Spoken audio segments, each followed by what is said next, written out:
Hello friends, welcome to Arkesh with PM channel. இன்றைக்கி நம்ம சேனலில் பார்த்தீங்கன்னா நிறைய வீடியோஸ் வந்து நம்ம சேனலில் அப்லோட் வந்து பண்ணியிருக்கோம் பிஏஓ அசிஸ்டன்ட் ரிலேட்டடாக.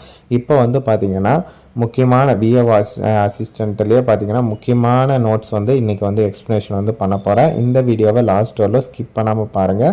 பார்த்தா தான் வந்து உங்களுக்கு புரியும். இன்டர்வியூலையுமே வந்து ஆன்சர் பண்ண முடியும். சரிங்களா? நான் சொல்கிறது மட்டும் அப்படியே கேட்டிங்கன்னா கூட போதும். சரிங்களா? அதே மாதிரி இதனோட நோட்ஸுமே வந்து நான் ப்ரொவைட் பண்ணுறேன். டிஸ்கிரிப்ஷனில் வாட்ஸ்அப் நம்பர் இருக்குது, நீங்கள் எனக்கு மெசேஜ் பண்ணுங்கள். நான் உங்களுக்கு நோட்ஸுமே வந்து ப்ரொவைட் பண்ணுறேன். ஓகே ஃப்ரெண்ட்ஸ், வாங்க இப்போ வீடியோக்குள்ளே போகலாம்.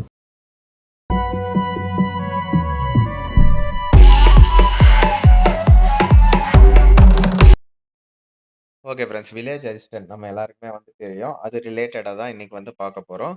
ஓகேவா? அவங்க வந்து என்ன சொல்லியிருக்காங்க அப்படின்னா, இப்போ வந்து கிராம நிர்வாகம் தொடர்பான சொற்கள் அப்படின்ட்டு, அதாவது இந்த விஏஓ அசிஸ்டன்ட் எல்லாம் பார்த்தீங்கன்னா அடிக்கடி யூஸ் பண்ணுற வேர்ட்ஸ் இதெல்லாம் வந்து கம்பல்சரி எல்லாருமே வந்து தெரிஞ்சு வச்சுருக்கணும். ஓகேவா? இதற்கான பிடிஎஃப் லிங்க் எல்லாமே வந்து நான் வந்து வாட்ஸ்அப்பில் அனுப்புகிறேன். டிஸ்கிரிப்ஷனில் வாட்ஸ்அப் நம்பர் இருக்குது, தாராளமாக நீங்கள் எனக்கு மெசேஜ் பண்ணலாம். மெசேஜ் பண்ணுங்கள். ஓகேவா? அதே மாதிரி இப்போ வந்து பசலி அப்படின்னா என்ன அப்படின்னு பார்த்தீங்கன்னா, கிராம கணக்குகள் பராமரிக்கும் படும் முறை தான் வந்து பசலி ஆண்டு அப்படின்ட்டு சொல்லுவாங்க. ஓகேவா? இந்த கிராம கணக்குகள் வந்து ரொம்ப வந்து முக்கியமானது.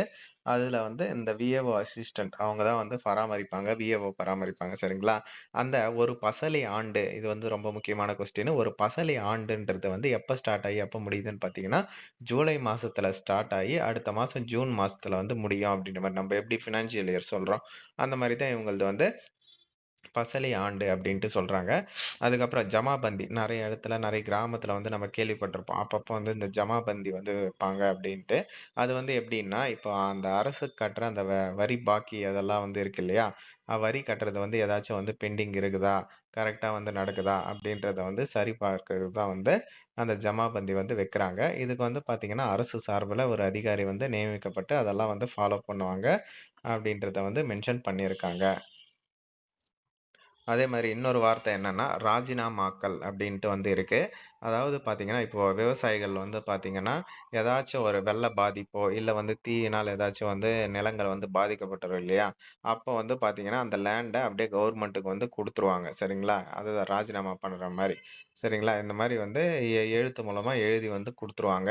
இதுக்கு பேரு தான் வந்து ராஜினாமாக்கள் அப்படின்ட்டு இந்த விஏஓ இதுல வந்து சொல்லுவாங்க. சரிங்களா? அதுக்கடுத்து பெஞ்ச் மார்க் அப்படின்னா என்ன அப்படின்னா, இப்போ வந்து நிலம் இருக்கு பார்த்தீங்களா? லேண்டு. அதில வந்து பார்த்தீங்கன்னா, ஒரு நிலமட்ட உயரத்த வந்து தொடர்ச்சியா வந்து காட்டுறதுக்கும், இல்ல வந்து அந்த சமுத்திர மட்டத்திற்கு மேல் உள்ள உயரத்த காட்டுறதுக்கும் வந்து சர்வரேகை நெடுக திரிகோண சாஸ்திர ரீதியாய் சர்வே அமையும் இந்திய சர்வே பார்ட்டியால் அமைக்கப்பட்ட அடையாளங்களில் ஒன்று தான் வந்து பெஞ்ச் மார்க் அப்படின்ட்டு சொல்லுவாங்க.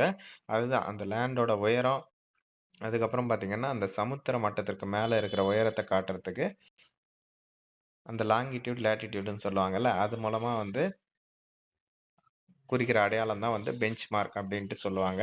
அதுக்கடுத்து பார்த்தீங்கன்னா, வஜா, ரத்து அப்படின்ட்டு சொல்லுவாங்க. இப்போ நம்ம வரி எல்லாம் கட்டுறோம் இல்லையா? அதுக்கு வந்து பார்த்தீங்கன்னா, இப்ப ஏதாச்சும் நெறைய வந்து மழை வந்துருது, வெள்ளத்தில பாதிக்கப்பட்டு லேண்டே வந்து போயிடுச்சு அப்படின்னா, நம்ப வந்து அந்த வரி கட்டுறதுல வந்து விலக்கு வந்து குடுக்கலாம் அப்படின்ட்டு, ரிலாக்சேஷன் வந்து குடுக்கலாம். அதுக்கு பேரு தான் வந்து வஜா, ரத்து அப்படின்ட்டு சொல்லுவாங்க. அதே மாரி லேண்ட் ஓனர்ஸ் வந்து அதுக்கு ஏத்த மாரி அஜாக்கிரதையா வந்து இருக்கக்கூடாது. சரிங்களா? அவங்க கரெக்ட்டா வந்து இருக்கணும். இயற்கையால ஏதாச்சும் சேதாரம் ஏற்பட்டா, அந்த வரி கட்டுறதுலேருந்து விலக்கு ஏற்படுத்தலாம் அப்படின்ற மாரி சொல்லியிருக்காங்க. அதுக்கடுத்து பவுண்டு அப்படின்ற ஒரு வார்த்தை வந்து சொல்லுவாங்க. அது என்னன்னா, இப்போ வந்து நம்மளோட நிலம் வந்து இருக்குதுன்னா, அதுல வந்து அந்த பயிர்கள்லாம் சேதம் விளைவிக்கிற விதமா இந்த கால்நடைகள் வந்து ஏதாச்சும் மேய்ஞ்சிடுச்சு அ அப்படின்னா, நம்ம மேல தப்பு இல்லாம அதுவும் வந்து மேய்ஞ்சிடுச்சு அப்படின்னா, அத வந்து தண்டிக்கும் பொருட்டு தான் வந்து பவுண்டு அப்படின்ட்டு சொல்லுவாங்க. அடுத்து இனாம்கள் அப்படின்ட்டு வந்து இருக்கு. அதாவது பார்த்தீங்கன்னா, இனாம்னா நம்மளுக்கு தெரியும். ஓகேவா? ஒரு ஏதோ ஒண்ணு கவர்மெண்ட்டுக்கோ, ஏதாச்சும் ஒரு காரியத்துக்காக நம்ம வந்து லேண்ட இனாமா வந்து குடுக்கறது தான் வந்து இனாம் நிலம் அப்படின்ட்டு சொல்லப்படும் அப்படின்ட்டு. அதுக்கு அடுத்து பார்த்தீங்கன்னா, குவைட் ரெண்ட் அப்படின்ட்டு. இதுல வந்து என்ன சொல்லியிருக்காங்கன்னா, இப்போ ஒரு லேண்ட் இருக்குதுன்னா, அதுல வந்து பார்த்தீங்கன்னா, அத இனாம்களா குடுத்து, அதுக்கப்புறம் வாங்கவோ, விற்கவோ வந்து அந்த உரிமையாக்கப்பட்டது அப்படின்ட்டு சொல்லுவாங்க. அதுக்கு வந்து உண்டான தொகை ரயத்து வாரி விவசாய தீர்வைக்கு நிகராக விதிக்கப்பட்டது. இதுக்கு பேரு தான் வந்து குவைட் ரென்ட் அப்டின்ட்டு சொல்றாங்க. அதுக்கு அடுத்து பார்த்தீங்கன்னா, கிரவுண்ட் ரென்ட் அது பார்த்தீங்கன்னா, நகராட்சி, மாநகராட்சி எல்லைக்கு உட்பட்ட வீட்டு மனைக்கு விதிக்கப்படும் மனைத்தீர்வை அப்டின்னா, அதுதான் வந்து கிரவுண்ட் ரென்ட் அப்டின்ட்டு சொல்றாங்க. அதுதான் அந்த டாக்ஸ் கட்டுறத சொல்றாங்க. அதுக்கடுத்து பார்த்தீங்கன்னா, சொந்தம் அப்டின்னா, முன்னாள் பாளையக்காரர்களுக்கு வழங்கப்பட்ட இனாம தான் சொந்தம் அப்டின்ட்டு சொல்லுவாங்க. ஜோடி அப்டின்னா பார்த்தீங்கன்னா, இனாம்தாரர்களால் இனாம் நிலங்களுக்காக ஜமீன்தாரருக்கு செலுத்த வேண்டிய தொகை. சரிங்களா? அதுக்கடுத்து பேஷ்குஷ் அப்டின்னா பார்த்தீங்கன்னா, ஜமீன்தாரர் அரசுக்கு செலுத்த வேண்டிய தொகை. ஓகேவா? கவர்மெண்ட்டுக்கு கட்ட வேண்டியது. அதுக்கடுத்து பார்த்தீங்கன்னா, ஜமீன் முறை அப்டின்ட்டு சொல்லுவாங்க. இதெல்லாம் பார்த்தீங்கன்னா, மன்னர் காலத்துல நிலவரி போன்றவற்றை வசூல் செய்ய இடைத்தரகர்கள் வந்து ஏற்படுத்தப்பட்டனர். இவர்களுக்கு பார்த்தீங்கன்னா, ஜமீன்தாரர் அப்டின்ட்டு பெயர் அப்டின்ட்டு சொல்றாங்க. அதுக்கடுத்து பார்த்தீங்கன்னா, விஸ்தீரம் அப்டின்னா என்னன்னு விஸ்தீரணம்னா, நிலத்தின் பரப்ப தான் வந்து விஸ்தீரணம் அப்டின்ட்டு மென்ஷன் பண்ணுவாங்க. அதுக்கடுத்து சுவாதீனம் அப்டின்னா, நிலத்தின் மீதான உரிமை. இப்ப எதுக்கு இவ்ளோ எக்ஸ்ப்ளனேஷன் வந்து பண்ணின்னு இருக்கேன் அப்டின்னா, இதுல வந்து ஏதாச்சும் ஒண்ணு கூட கேட்பாங்க இன்டர்வியூல. அதனால நம்ம எல்லாமே வந்து தெரிஞ்சு வச்சுக்கணும். இன்டர்வியூல ஆன்ஸர் பண்ணணும்னா, இது மாரி நெறைய வீடியோஸ் நம்ம சேனல்ல வந்து போஸ்ட் பண்ணியிருக்கோம். VAO assistant notes, questions papers, அப்புறம் ஒரு புக்கு, பிடிஎஃப் அது எல்லாமே வச்சுன்னு இருக்கிறோம். தேவைப்படுறவங்க டிஸ்கிரிப்ஷன்ல இருக்க நம்பருக்கு எனக்கு WhatsAppல மெசேஜ் பண்ணுங்க. நான் உங்களுக்கு கண்டிப்பா வந்து அனுப்புறேன். ஓகேவா? ஓகே. இப்போ நத்தம் புறம்போக்கு அப்டின்னா நெறைய பேர் நம்ம வந்து கேள்விப்பட்டிருப்போம். இப்போ வந்து பார்த்தீங்கன்னா, அரசுக்கு சொந்தமான இடம். அதாவது ஒரு தனிநபர் பயன்பாட்டுல வந்து இருந்திருக்கும். ஆனா, அவங்க வந்து எந்த விதமான டாக்ஸே இல்லாம வந்து வே கட்டாம வந்து வச்சுன்னு இருந்திருப்பாங்க. அத வந்து பார்த்தீங்கன்னா, கவர்மெண்ட் வந்து அ ஓகே பண்ணி, அவங்க வந்து கவர்மெண்ட் நிலமா வந்து மாத்திட்டாங்க அப்டின்னா, நத்தம் புறம்போக்கு அப்டின்ட்டு சொல்லுவாங்க.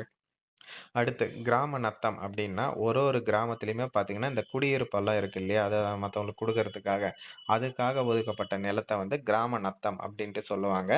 தேவதானம் அப்டின்னா பார்த்தீங்கன்னா, கோவிலுக்கு தானமா வந்து அளிக்கப்பட்ட நிலம். நெறைய பேர் வந்து அந்த காலத்துல குடுத்துருப்பாங்க இல்லையா? அதுதான் வந்து இப்போ குடுக்குறதும் சரி, அதாவது தேவதானம் அப்டின்ட்டு சொல்லுவாங்க. தேவதாசியினம் அப்டின்னா, கோவில்களில் பணியாற்றும் பெண்களுக்காக வழங்குவது. சரிங்களா? அதுக்கடுத்து அனுபோகம் அப்டின்னா பாத்தியதை அப்படின்ட்டு உரிமை குடுக்குறது. ஓகேவா? அதுக்கடுத்து ஆபகரணங்கள் பார்த்தீங்கன்னா, ஆக்கிரமிப்பு பண்றது தான் வந்து ஆபரணங்கள் அப்படின்ட்டு சொல்லுவாங்க. ஓகேவா? இது எல்லாமே வந்து முக்கியமான வேர்ட்ஸு நம்ப விஏஓ இதுல இருக்கிறது. சரிங்களா? இது எல்லாருமே வந்து தெரிஞ்சுக்கணும். அதுக்கப்புறம் இது ரிலேட்டடாவுமே இன்னும் வந்து நெறைய கன்டென்ட்டுகள் வந்து இருக்கு. அத நான் நெக்ஸ்ட் வீடியோல கண்டிப்பா வந்து அப்டேட் பண்றேன். இதுல வந்து பார்த்தீங்கன்னா, கிராம கணக்குகள் பத்தி நான் இப்ப சொல்லியிருந்தேன்ல, அதிலேயே பார்த்தீங்கன்னா, நெறைய கணக்குகள் வந்து இருக்கு. இந்த நம்பர்ஸ் ஒரு நம்பருக்குமே வந்து ஒரு மீனிங். ஓகேவா? அது தனியா நான் எக்ஸ்ப்ளனேஷன் பண்ணி வீடியோஸ்மே வந்து அப்டேட் பண்றேன். டிஸ்கிரிப்ஷன்லயும் லிங்க் குடுக்குறேன். சரிங்களா? மொத்தம் 24 அ விதமான நம்பர்கள் கொண்ட அந்த கணக்குகள் வந்து இருக்கு. அது ஒண்ணொண்ணுத்துக்குமே வந்து எது எதுக்கு யூஸ் ஆகும், என்ன ஏதுன்ட்டு நான் கிளியரா எக்ஸ்ப்ளனேஷன் வந்து பண்றேன். சரிங்களா? எல்லாமே நீங்க வந்து தெரிஞ்சுக்கலாம். இது எல்லாமே நீங்க தெரிஞ்சுக்கணும். எல்லாமே அப்டேட்டடா இருக்கணும் அப்படின்னு நினைச்சீங்கன்னா, டிஸ்கிரிப்ஷன்ல வாட்ஸ்அப் நம்பர் இருக்கு. நீங்க எனக்கு தாராளமா வந்து மெசேஜ் பண்ணலாம். அண்ட் இந்த டிஸ்கிரிப்ஷன்ல வாட்ஸ்அப் அண்ட் டெலிகிராம் குரூப் லிங்க்கும் இருக்கு. மறக்காம அதிலயுமே வந்து ஜாயின் பண்ணிக்கோங்க. ஏதாச்சும் டவுட் இருந்தாலும் கமெண்ட் செக்ஷன்ல வந்து சொல்லுங்க. Okay friends. தேங்க்ஸ் ஃபார் வாட்சிங்.